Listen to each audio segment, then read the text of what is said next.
نشاء لجعلنا منكم ملائكة في الأرض لجعلنا منكم ملائكة في الأرض يخلفون وإنه لعلم للساعة فلا تمترن بها واتبعون هذا صراط مستقيم ولا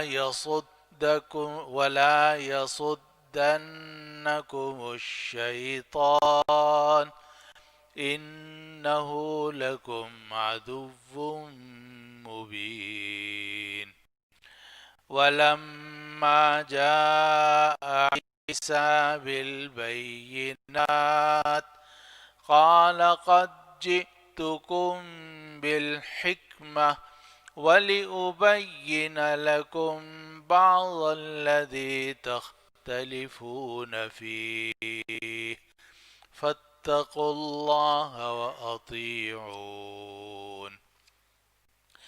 إن الله هو ربي وربكم فاعبدوه هذا صراط مستقيم فاختلف الأحزاب من بينهم فويل للذين ظلموا من عذاب يوم أليم هل ينظرون إلا الساعة أن تأتيهم بغتة وهم لا يشعرون الأخلاء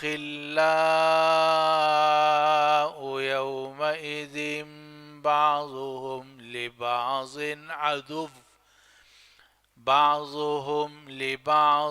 عدو إلا المتقين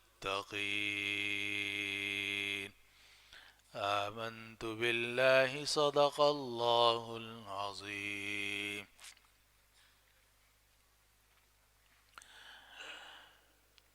اور جب ابن مریم کی مثال ذکر کی گئی تو اچانک تمہاری قوم کے لوگ چیخنے لگے اور کہنے لگے کہ کیا ہمارے معبود زیادہ بہتر ہیں یا ابن مریم بہتر ہیں.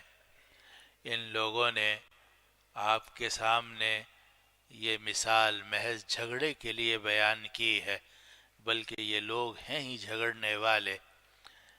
ابن مریم اللہ کے بندے تھے جن پر ہم نے انعام کیا، اور ہم نے انہیں بنو اسرائیل کے لیے ایک مثال بنا دیا، اور اگر ہم چاہتے تو تمہارے بدلے فرشتے پیدا کر دیتے زمین میں جو ایک کے پیچھے ایک آتے رہتے. اور بے شک ابن مریم یہ قیامت کی نشانی ہے، تو تم اس قیامت میں ہرگز کوئی شک نہ کرنا اور میری پیروی کرو، یہی سیدھا راستہ ہے، اور شیطان تمہیں راستے سے نہ روک دے، بے شک وہ تمہارا کھلا دشمن ہے.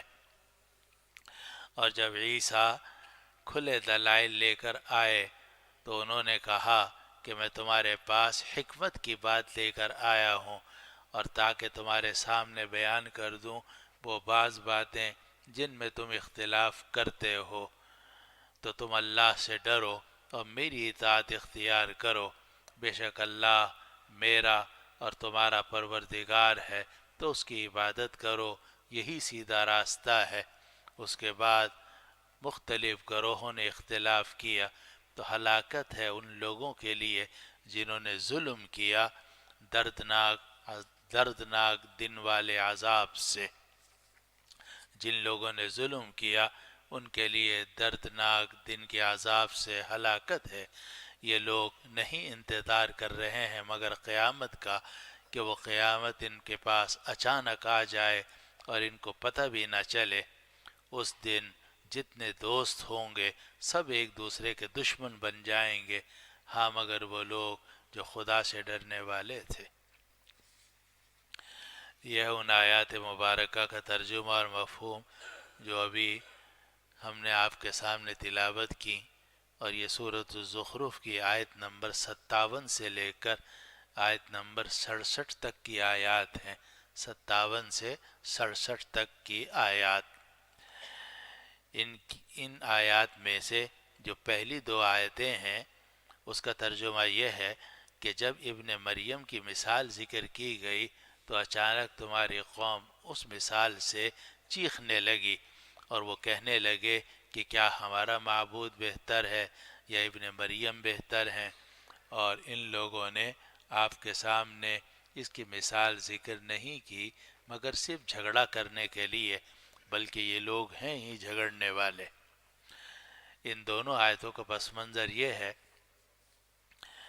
کہ جب قرآن مجید کی آیت نازل ہوئی جو سورۃ الانبیاء میں ہے، انکم وما تعبدون من دون اللہ حصب جہنم، سورۃ الانبیاء کی آیت ہے انکم وما تعبدون من دون اللہ حصب جہنم انتم لہا واردون، کہ بے شک تم اور جن کی تم اللہ کے سوا عبادت کرتے ہو سب کے سب جہنم کا ایندھن ہوں گے۔ تو اس آیت میں اللہ سبحانہ و تعالی نے یہ بات ارشاد فرمائی کہ اللہ کے سوا جن بتوں کی عبادت کی جاتی ہے تو وہ عبادت کرنے والے، بتوں کی عبادت کرنے والے اور بت سب کے سب جہنم میں جائیں گے۔ اب یہ آیت جو ہے یہ اس کا تعلق بتوں کے ساتھ تھا، اور اس آیت کے اندر عربی زبان کا ایک لفظ ہے ما، وہ آیا ہے انکم وما تعبدون، بے شک تم اور جس چیز کی تم اللہ کے سوا عبادت کرتے ہو، اور ما عام طور سے غیر ذوی العقول کے لیے استعمال ہوتا ہے یا معنی عام میں استعمال ہوتا ہے، اور مراد یہ تھی کہ جن بتوں کی تم عبادت کرتے ہو وہ بھی جہنم میں جائیں گے اور تم بھی جہنم میں جاؤ گے اور سب کا سب جہنم کا ایندھن بنو گے۔ اس پر مشرکین مکہ میں ایک آدمی تھا جو بعد میں مسلمان ہو گئے، عبداللہ ابن زبیری، تو وہ چیخنے لگے اور کہا کہ یہ جو قرآن مجید کی آیت نازل ہوئی ہے تو اس سے تو معلوم ہوتا ہے کہ جن کی اللہ کے سوا عبادت کی جائے گی سب جہنم کا ایندھن ہوں گے۔ تو یہودی جو ہیں، یہودیوں کا ایک گروہ عزیر علیہ السلام کی عبادت کرتا ہے، اور عیسائی جو ہیں وہ حضرت عیسیٰ علیہ السلام کی عبادت کرتے ہیں۔ تو قرآن کی مجید کی اس آیت سے تو معلوم ہوتا ہے کہ حضرت عزیر بھی جہنم میں جائیں گے اور حضرت عیسیٰ علیہ السلام بھی جہنم میں جائیں گے۔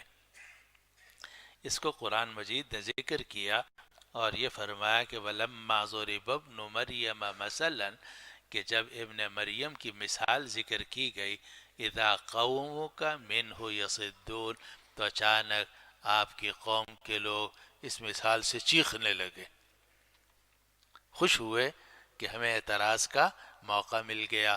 اور قرآن مجید کی سائے سے تو یہ معلوم ہوتا ہے کہ جن کی اللہ کے سوا عبادت کی جاتی ہے، عبادت کرنے والے بھی جہنم میں جائیں گے، اور جو معبودان باطل ہیں وہ بھی جہنم میں جائیں گے۔ تو عیسائی جو ہیں تو عیسیٰ علیہ السلام کی عبادت کرتے ہیں، اور یہود کا ایک طبقہ حضرت عزیر کی عبادت کرتا ہے علیہ السلام، تو یہ بھی جہنم میں جائیں گے۔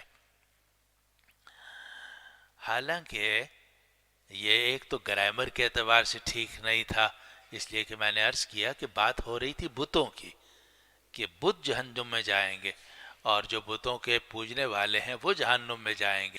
انبیاء کرام عنہا مبعدون، بے شک وہ لوگ کہ جن کے لیے نیکی سبقت کر دی گئی، یعنی جو نیکیوں میں مصروف رہے، اولئک عنہا مبعدون، انہیں جہنم سے بالکل دور رکھا جائے گا۔ لا یسمعون حسیسہا، وہ تو جہنم کی آواز بھی نہیں سنیں گے۔ وَهُمْ فِي مَشْتَهَتْ أَنفُسُهُمْ خَالِدُونَ، اور وہ جو چاہیں گے ان کو جنت کے اندر ملے گا۔ تو عجیب بات یہ ہے کہ مشرکین مکہ نے ان آیات کا شروع کا حصہ تو دیکھ لیا، اور آگے جو آیت آ رہی تھی کہ ان الذین سبقت لہم من الحسنى اولئک عنہا مبعدون، اس کو چھوڑ دیا۔ حالانکہ اگلی آیت سے یہ بات معلوم ہوتی ہے کہ عیسیٰ علیہ السلام، حضرت عزیر علیہ السلام اور وہ فرشتے یا وہ انبیاء یا وہ بزرگ جن کی عبادت کی جاتی ہے تو وہ تو اللہ تعالیٰ کے نیک بندے تھے، وہ تو شرک کے خلاف تھے، توحید کی دعوت دینے والے تھے، ساری عمر انہوں نے توحید کے لیے جد و جہد کی اور شرک کے خلاف کام کیا، وہ تو سبقت لہم من الحسنی ہیں، ان کی تو پوری زندگی نیکی سے بھری ہوئی ہے۔ قرآن کہتا ہے اولئک عنہا مبعدون، اور وہ جہنم سے بہت دور رہیں گے، لا یسمعون حسیسہا، اب وہ جہنم کی آواز بھی نہیں سنیں گے۔ اب یہ جواب تو آسان تھا، لیکن قرآن مجید کا یہ خاص طریقہ ہے کہ وہ جواب دینے کے پیچھے پڑتا نہیں ہے۔ یہ قرآن مجید کا خاص طریقہ ہے کہ وہ اس نے یہ جواب نہیں دیا کہ وہ یہ آیت یہ بھی تو پڑھ لو، بلکہ یہ فرمایا کہ یہ جو ہے نا ان کے مزاج میں جھگڑا ہے، یہ تو جھگڑنے والے لوگ ہیں، نہ بات کو سنتے ہیں صحیح طریقے سے، نہ بات کو سمجھتے ہیں، نہ اگلی آیات کو دیکھتے ہیں، بس چیخنا شروع کر دیتے ہیں اور جھگڑنا شروع کر دیتے ہیں۔ اس کو قرآن نے فرمایا کہ وَلَمَّا ضُرِبَ ابْنُ مَرْيَمَ مَثَلًا، جب ابن مریم کی مثال ذکر کی گئی، اِذَا قَوْمُكَ مِنْهُ يَصِدُّونَ، تو اچانک آپ کی قوم کے لوگ چیخنے لگے، وَقَالُوا أَآلِهَتُنَا خَيْرٌ أَمْ هُوَ، اور وہ کہنے لگے کہ کیا ہمارے معبود بہتر ہیں یا ابن مریم بہتر ہیں، کیا ہمارے معبود بہتر ہیں یا ابن مریم بہتر ہیں۔ آگے قرآن کہتا ہے ما ضربوہ لک الا جدلا، ان لوگوں نے ابن مریم کی مثال نہیں بیان کی مگر صرف جھگڑا کرنے کے لیے، بل ہم قوم خصمون، بلکہ یہ لوگ ہیں ہی جھگڑا کرنے والے۔ خصم کہتے ہیں اس آدمی کو جو ہر بات میں جھگڑا کرتا ہو، تو کہا کہ یہ بل ہم قوم خصمون، یہ تو جھگڑا کرنے والے لوگ ہیں، نہ اگلی آیات کو دیکھ رہے ہیں، نہ یہ دیکھ رہے ہیں کہ ذکر بتوں کا چل رہا ہے، حضرت عیسیٰ علیہ السلام کو نعوذ باللہ جہنم میں داخل کرنے کی کوشش کر رہے ہیں، عقل ہی نہیں ہے ان کو، یہ تو جھگڑنے والے لوگ ہیں۔ یہ تو آیت نمبر 57-58 جس کا ترجمہ یہ ہے کہ جب ابن مریم کی مثال ذکر کی گئی تو آپ کی قوم کے لوگ اس مثال سے چیخنے لگے اور یہ کہنے لگے کہ کیا ہمارے معبود بہتر ہیں یا ابن مریم بہتر ہیں، اور ان لوگوں نے آپ کے سامنے یہ مثال نہیں ذکر کی مگر صرف جھگڑا کرنے کے لیے، بلکہ یہ لوگ ہیں ہی جھگڑنے والے۔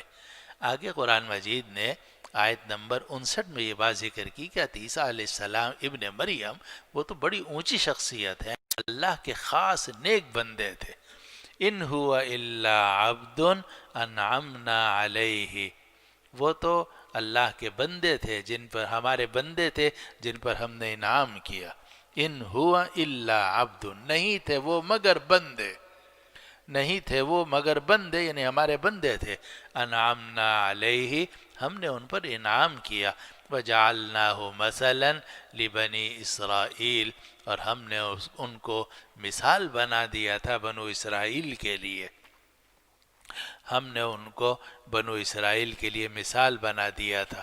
مثال اس طریقے سے بھی کہ اس دنیا میں وہ واحد شخصیت ہے جو بغیر باپ کے پیدا ہوئے، اپنی ماں کے بطن سے پیدا ہوئے، اور حضرت جبریل علیہ السلام نے خاص طور پر پھونک ماری جس کے نتیجے میں حمل ٹھہرا، اور حضرت مریم علیہ السلام کے ہاں حضرت عیسیٰ علیہ السلام کی ولادت ہوئی۔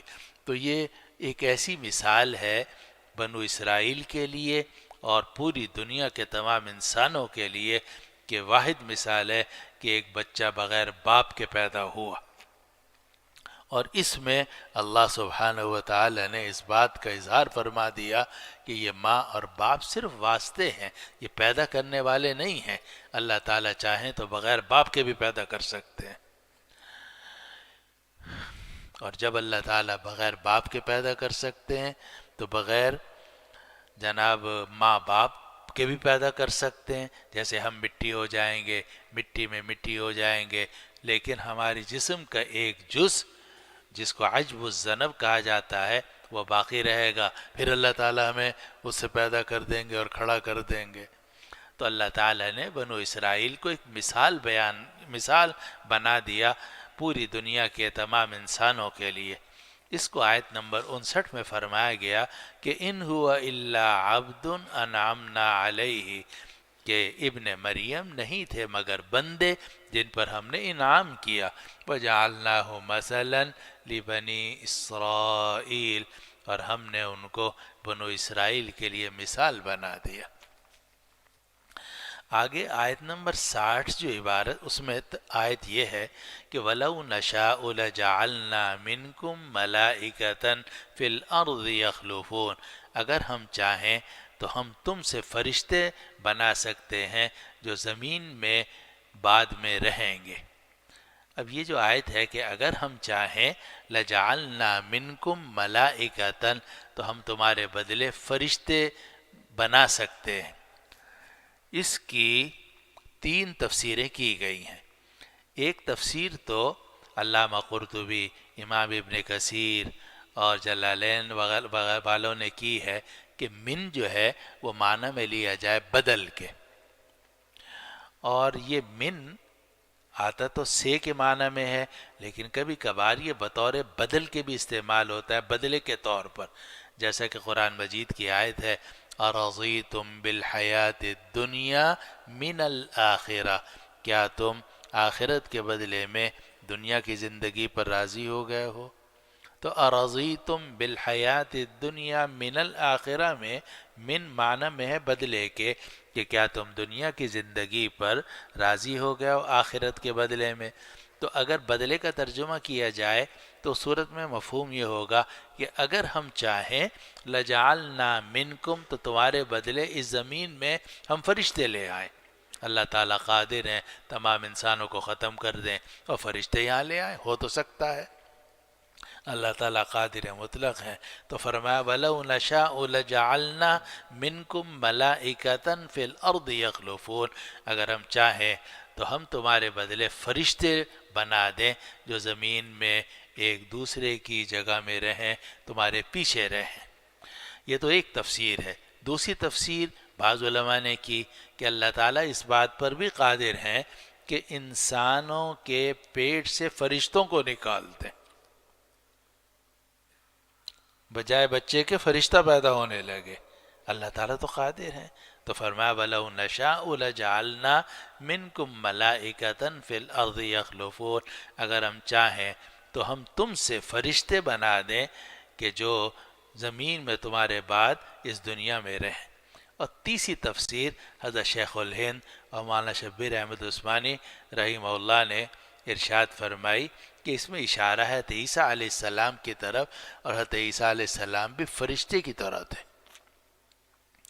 اس لیے حضرت عیسیٰ علیہ السلام نے شادی نہیں کی، حضرت عیسیٰ علیہ السلام نے مکان نہیں بنایا، اور حضرت عیسیٰ علیہ السلام کو اللہ تعالیٰ نے عجیب و غریب معجزات دیے تھے، ابریح الاکمہ والابرص واحیی الموتى باذن اللہ، نابینا ہوتا تھا اس کو بینا کر دیتے تھے، اور مردوں کو زندہ کر دیتے تھے، اور جو آدمی برس کی بیماری میں مبتلا ہوتا تھا ہاتھ پھیرتے تھے برس کی بیماری دور ہو جاتی تھی۔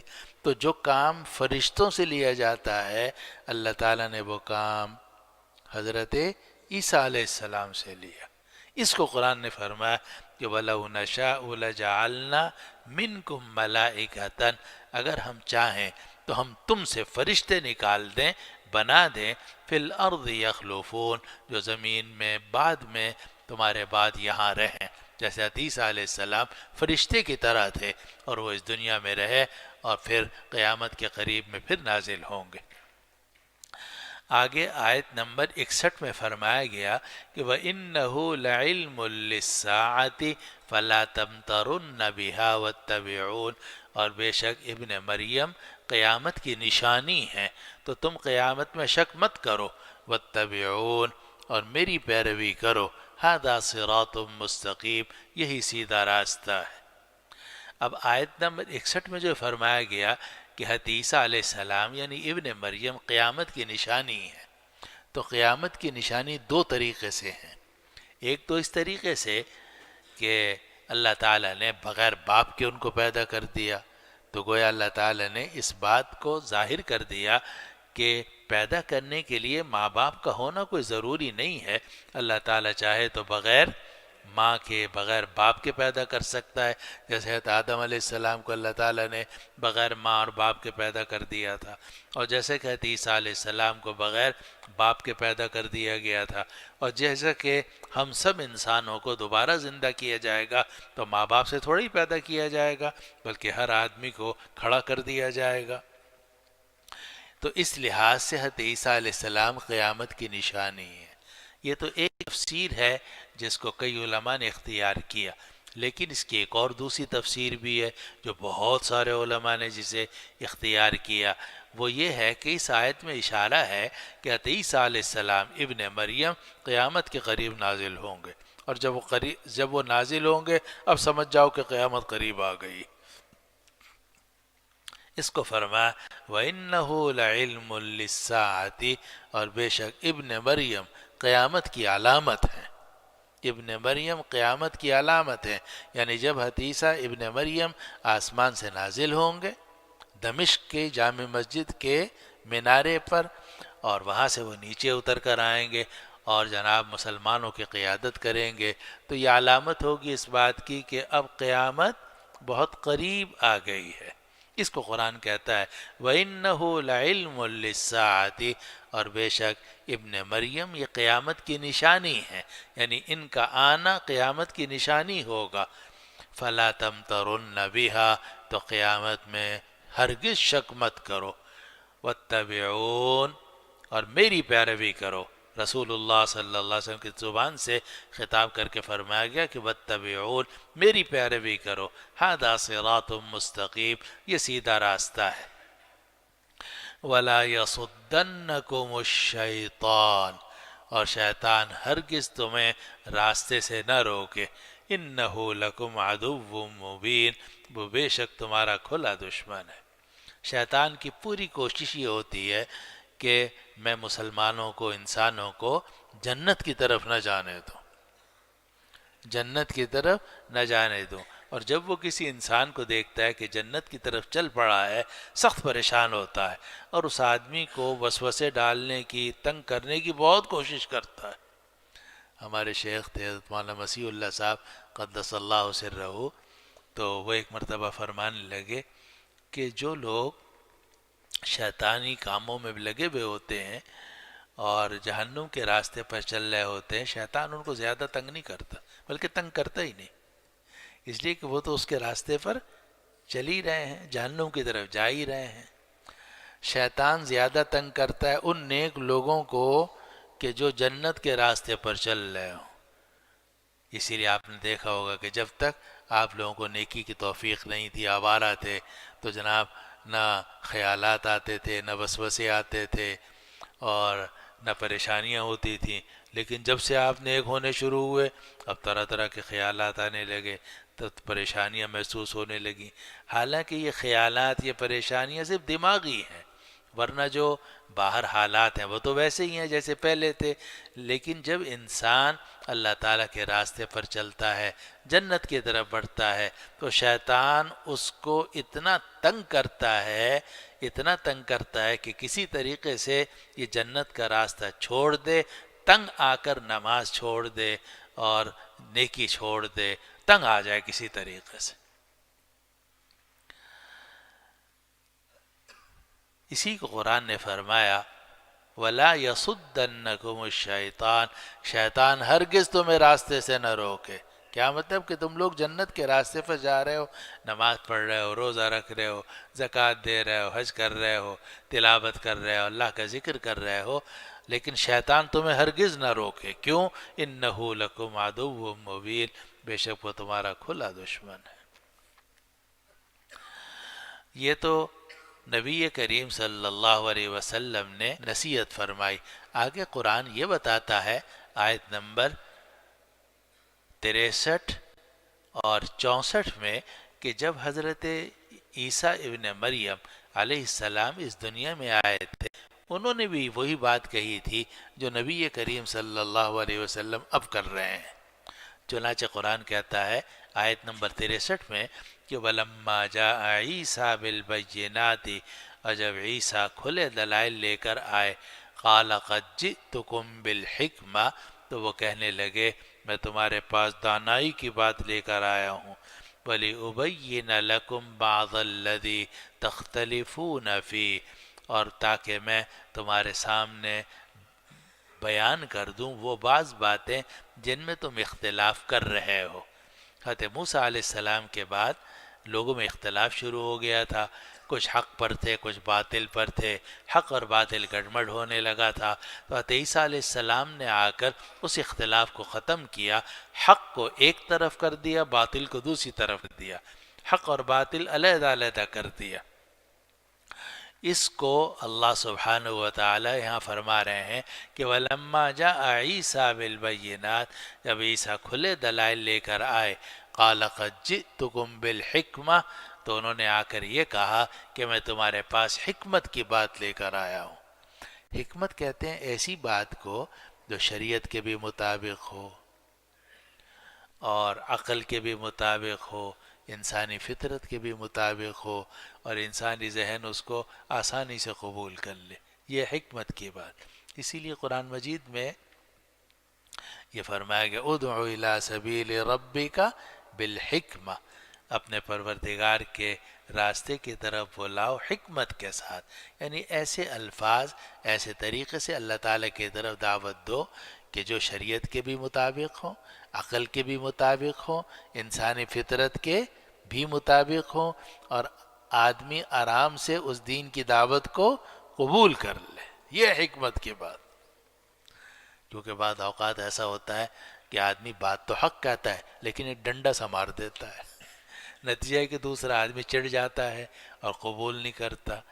لیکن اگر حکمت کے ساتھ بات کی جائے، وہ جو بات شریعت کے بھی مطابق ہو، عقل کے بھی مطابق ہو، انسانی فطرت کے بھی مطابق ہو، تو آدمی اس کو آرام سے قبول کر لیتا ہے۔ تو انبیاء کرام علیہ السلام جب بھی آتے ہیں حکمت کے ساتھ بات کرتے ہیں۔ اسی کو قرآن کہتا ہے کہ وَلَمَّا جَاءَ عِيسَى بِالْبَيِّنَاتِ، جب عیسیٰ کھلے دلائل لے کر آئے، قَالَ قَدْ جِئْتُكُمْ بِالْحِكْمَةِ، تو انہوں نے آ کر فرمایا کہ میں تمہارے پاس حکمت کی بات لے کر آیا ہوں، وَلِأُبَيِّنَ لَكُمْ بَعْضَ الَّذِي تَخْتَلِفُونَ فِيهِ، اور تاکہ میں تمہارے سامنے کھول کر بیان کر دوں وہ بعض باتیں جن میں تم اختلاف کر رہے ہو۔ فَاتَّقُوا اللَّهَ وَأَطِيعُونِ، تو اللہ سے ڈرو اور میری اطاعت اختیار کرو۔ حضرت عیسیٰ علیہ السلام نے آ کر فرمایا فَاتَّقُوا اللَّهَ وَأَطِيعُونِ، اللہ سے ڈرو اور میری اطاعت اختیار کرو، اللہ سے ڈرو اور میری اطاعت اختیار کرو۔ اور یہاں ایک نکتہ ہے، وہ بھی آپ کے سامنے بیان کر دیتا ہوں، کام آئے گا انشاءاللہ، کہ یہ جو جملہ ہے فَاتَّقُوا اللَّهَ وَأَطِيعُونِ، یہ ہر نبی نے آ کر کہا ہے۔ چنانچہ سورۃ الشعراء اگر آپ پڑھیں تو اس میں کذبت قوم نوح المرسلین اذ قال لهم اخوهم نوح الا تتقون انی لکم رسول امین فاتقوا اللہ واطیعون وما اسألکم علیہ من اجر ان اجری الا علی رب العالمین۔ آگے حضرت ہود علیہ السلام قوم عاد کے پاس آئے، وہاں بھی یہی ہے کذبت عاد المرسلین اذ قال لهم اخوهم ہود الا تتقون انی لکم رسول امین فاتقوا اللہ واطیعون، اللہ سے ڈرو میری اطاعت اختیار کرو۔ حضرت صالح علیہ السلام قوم سمود کے پاس آئے، کذبت سمود المرسلین اذ قال لهم اخوهم صالح الا تتقون انی لکم رسول امین فاتقوا اللہ واطیعون، اللہ سے ڈرو میری اطاعت اختیار کرو۔ حضرت لوط علیہ السلام آئے، کذبت قوم لوط المرسلین اذ قال لهم اخوهم لوط الا تتقون انی لکم رسول امین فاتقوا اللہ واطیعون، اللہ سے ڈرو میری اطاعت اختیار کرو۔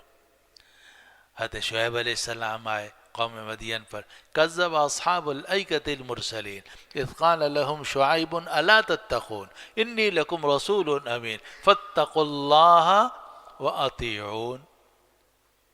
حضرت عیسیٰ علیہ السلام آئے، انہوں نے آ کر کہا قد جئتکم بالحکمہ ولأبین لکم بعض الذی تختلفون فیہ فاتقوا اللہ وأطیعون، اللہ سے ڈرو، میری اطاعت اختیار کرو۔ اور اس سے ایک بہت بڑا مسئلہ ثابت ہوا۔ بہت سارے ہمارے ہاں لوگ ایسے ہیں کہ جو حدیثوں کا انکار کرتے ہیں اور سمجھتے ہیں کہ قرآن ہدایت کے لیے کافی ہے، حدیثوں کی ضرورت نہیں ہے۔ حالانکہ قرآن مجید کی یہ جتنی آیات ہیں ان سب کے اندر یہ بات ہے، ہر نبی آ کر کہتا ہے اللہ سے ڈرو، اور پھر کہتا ہے میری اطاعت اختیار کرو۔ حالانکہ کہنا کیا چاہیے تھا؟ اللہ سے ڈرو، اللہ کی اطاعت اختیار کرو۔ لیکن ہر نبی آ کر یہ کہتا ہے اللہ سے ڈرو اور میری اطاعت اختیار کرو۔ وجہ یہ ہے کہ اللہ تعالیٰ براہ راست تو بندوں سے بات نہیں کر رہا، وہ تو اللہ تعالیٰ وہی نازل کرتا ہے نبی پر، نبی آگے پہنچاتا ہے، نبی نمونہ ہوتا ہے، اس کا چلنا پھرنا ہنسنا بولنا یہ سب اسوہ حسنہ ہوتا ہے، اور تمام امت کے لوگوں کو حکم دیا جاتا ہے کہ نبی کو دیکھتے چلے جاؤ، اس کی پیروی کرو۔ ان کنتم تحبون اللہ فاتبعونی یحببکم اللہ۔ اس لیے ہر نبی آ کر کہتا ہے اللہ سے ڈرو، اور پھر آگے کہتا ہے میری اطاعت اختیار کرو۔ معلوم ہوا کہ قرآن کے ساتھ ساتھ حدیث کو تھامنا بھی ضروری ہے۔ خالی اللہ تعالیٰ کی عبادت سے کام نہیں چلتا جب تک کہ بیچ میں نبی نہ آئے، اس لیے ہر نبی آ کر یہ کہتا ہے فاتقوا اللہ وأطیعون، اللہ سے ڈرو، میری اطاعت اختیار کرو۔ تو یہاں جو سورۃ الزخرف کی آیت نمبر 63 ہے، اس میں بھی یہی بات ہے کہ حضرت عیسیٰ علیہ السلام نے آ کر کہا قد جئتکم بالحکمہ، میں تمہارے پاس حکمت کی بات لے کر آیا ہوں، وَلِأُبَيِّنَ لَكُمْ بَعْضَ الَّذِي تَخْتَلِفُونَ فِيهِ، اور تاکہ میں تمہارے سامنے کھول کر بیان کر دوں وہ بعض مسائل جن میں تم اختلاف کر رہے ہو۔ فَاتَّقُوا اللَّهَ وَأَطِيعُونَ، اللہ سے ڈرو اور میری اطاعت اختیار کرو۔ آگے فرمایا آیت نمبر 64 میں ان اللہ هو ربی وربکم فاعبدوا، بے شک اللہ میرا بھی پروردگار ہے، تمہارا بھی پروردگار ہے، فاعبدوا، اس کی عبادت کرو، ھذا صراط مستقیم، یہ سیدھا راستہ ہے۔ تو حضرت عیسیٰ علیہ السلام جب دنیا میں آئے، حکمت لے کر آئے، اور یہ کہا کہ میں تمہارے پاس حکمت لے کر آیا ہوں، اور آگے یہ کہا کہ ان اللہ هو ربی وربکم فاعبدوا، اللہ ہی میرا اور تمہارا پروردگار ہے۔ حضرت عیسیٰ علیہ السلام نے بھی کوئی اپنی عبادت کی تو دعوت نہیں دی تھی، نعوذ باللہ نعوذ باللہ۔ حضرت عیسیٰ علیہ السلام نے تو یہ کہا تھا ان اللہ هو ربی وربکم فاعبدوا، کہ بے شک اللہ میرا اور تمہارا پروردگار ہے تو تم اس کی عبادت کرو۔ عبادت کس کی ہوتی ہے؟ صرف اور صرف اللہ سبحانہ و تعالیٰ کی۔ لیکن اطاعت کس کی ہوتی ہے؟ نبی کی۔ عبادت ہوتی ہے اللہ تعالیٰ کی اور اطاعت ہوتی ہے نبی کی۔ اللہ کی عبادت کی جاتی ہے اور عبادت کرنے کے طریقے میں اطاعت کی جاتی ہے نبی کی۔ نبی آ کر یہ بتاتا ہے اس طریقے سے عبادت کرو، اس طریقے سے اللہ کے احکام مانو، اس سے تم جنت میں پہنچ جاؤ گے۔ تو ایک طرف حضرت عیسیٰ علیہ السلام نے آ کر یہ بھی کہا کہ فاتقوا اللہ وأطیعون، اللہ سے ڈرو، میری اطاعت اختیار کرو، لیکن ساتھ ہی یہ بھی کہا ان اللہ هو ربی وربکم فاعبدوہ، اللہ میرا اور تمہارا پروردگار ہے، بے شک اللہ میرا اور تمہارا پروردگار ہے، اسی کی عبادت کرو۔ ھذا صراط مستقیم، یہی سیدھا راستہ ہے۔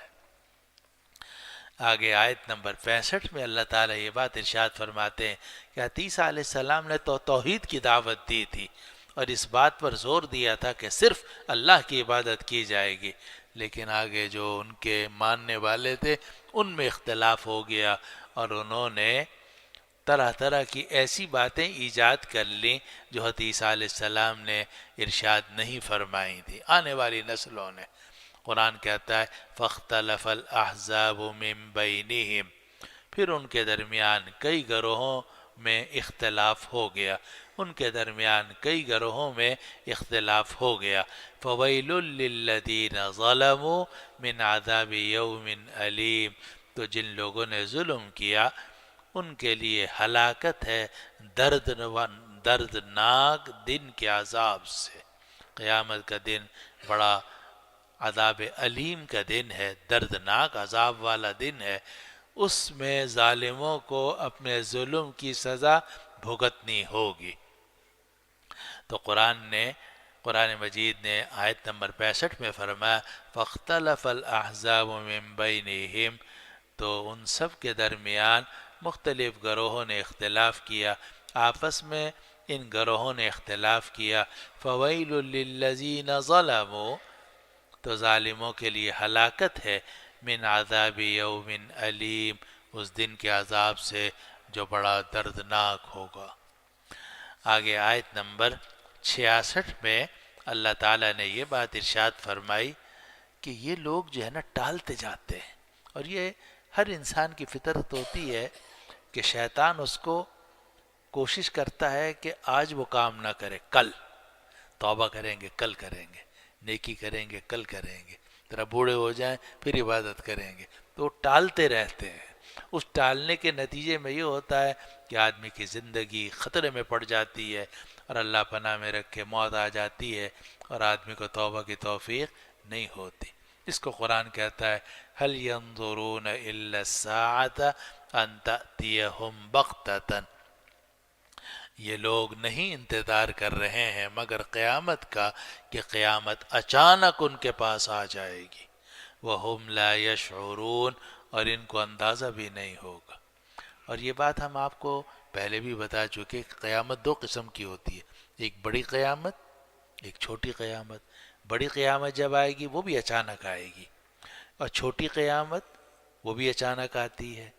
اور چھوٹی قیامت وہ ہے جس کو نبی کریم صلی اللہ علیہ وسلم نے فرمایا من مات فقد قامت قیامتہ، جو آدمی مر گیا اس کی قیامت تو قائم ہو ہی گئی۔ تو جب آدمی مرا اس کی قیامت تو قائم ہو گئی، تو اللہ تعالیٰ فرماتے ہیں کہ قیامت کا انتظار کر رہے ہیں، تو قیامت تو اچانک آئے گی، بڑی قیامت ہے وہ بھی اچانک آئے گی، اور جو آدمی کی اپنی انفرادی قیامت ہے یعنی موت، وہ بھی اچانک آئے گی، پتہ بھی نہیں چلے گا۔ هل ينظرون الا الساعة ان تأتيهم بغتة، یہ لوگ نہیں انتظار کر رہے مگر قیامت کا کہ وہ قیامت اچانک ان کے پاس آ جائے گی۔ وهم لا يشعرون، اور ان کو اندازہ بھی نہیں ہوگا۔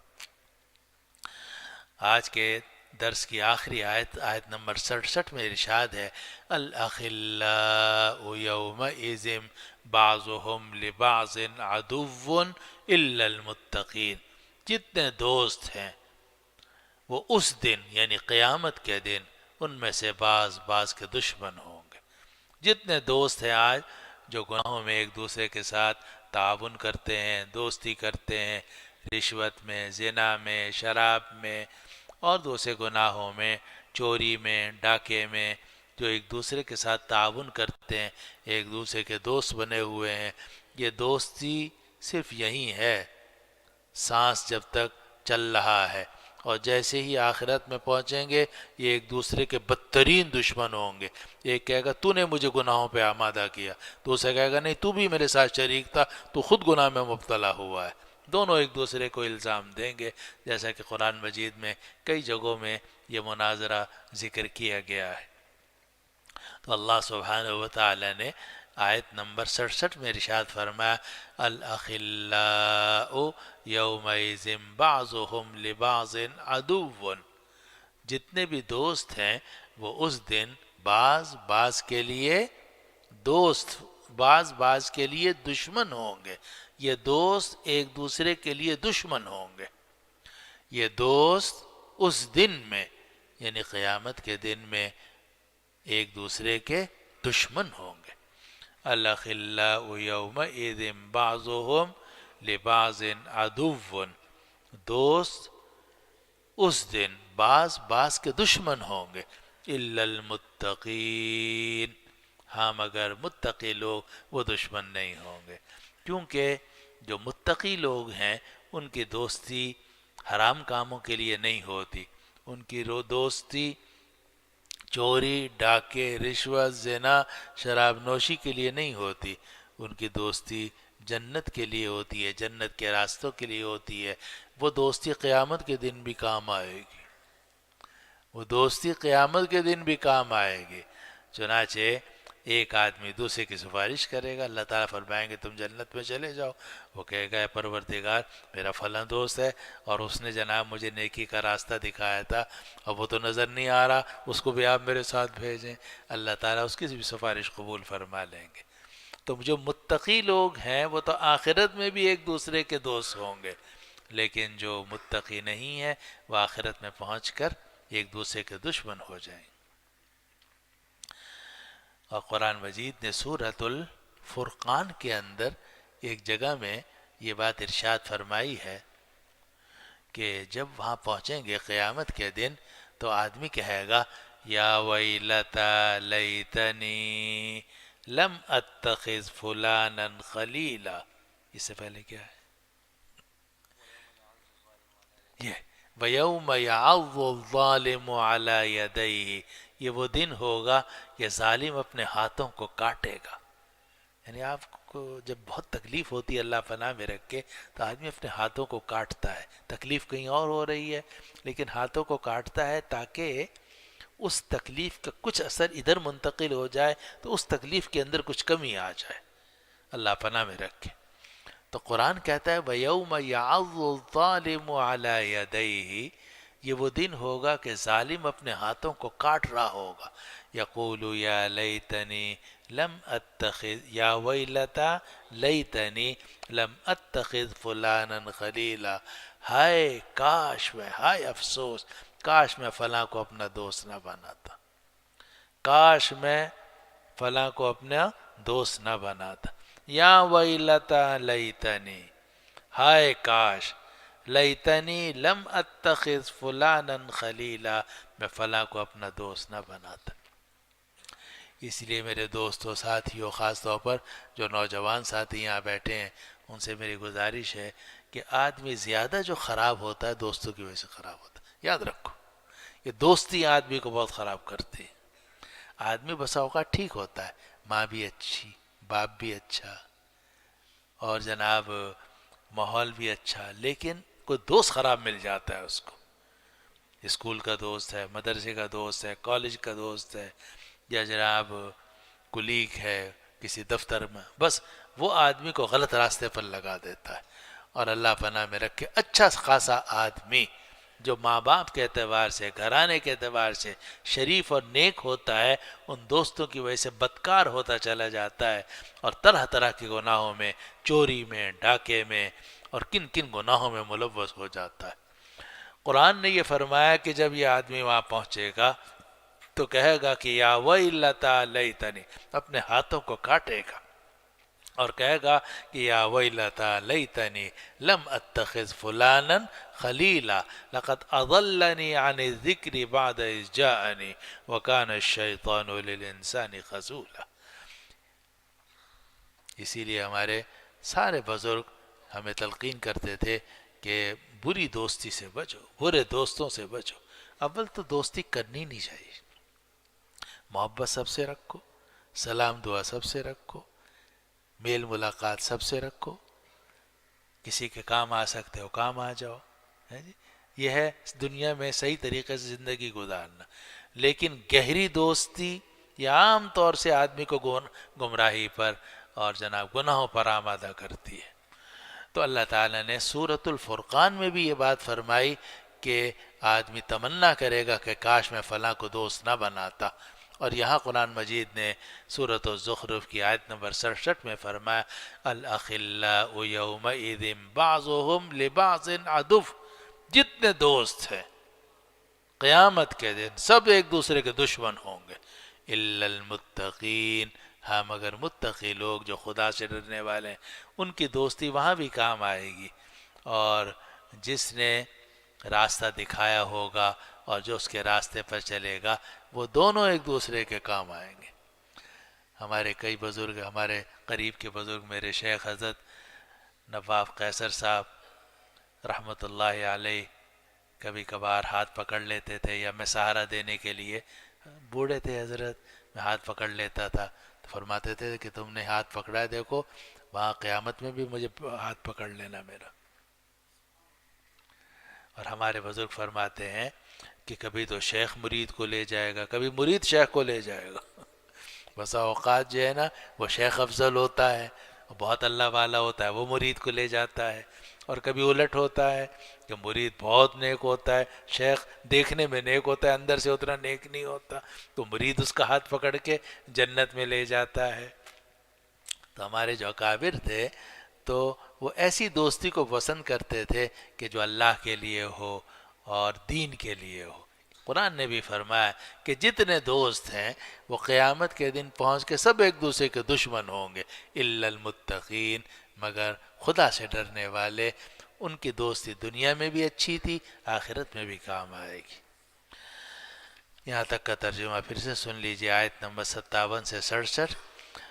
فرمایا کہ جب ابن مریم کی مثال ذکر کی گئی تو اس مثال سے آپ کی قوم کے لوگ چیخنے لگے، اور وہ کہنے لگے کہ کیا ہمارے بت زیادہ بہتر ہیں یا ابن مریم زیادہ بہتر ہیں؟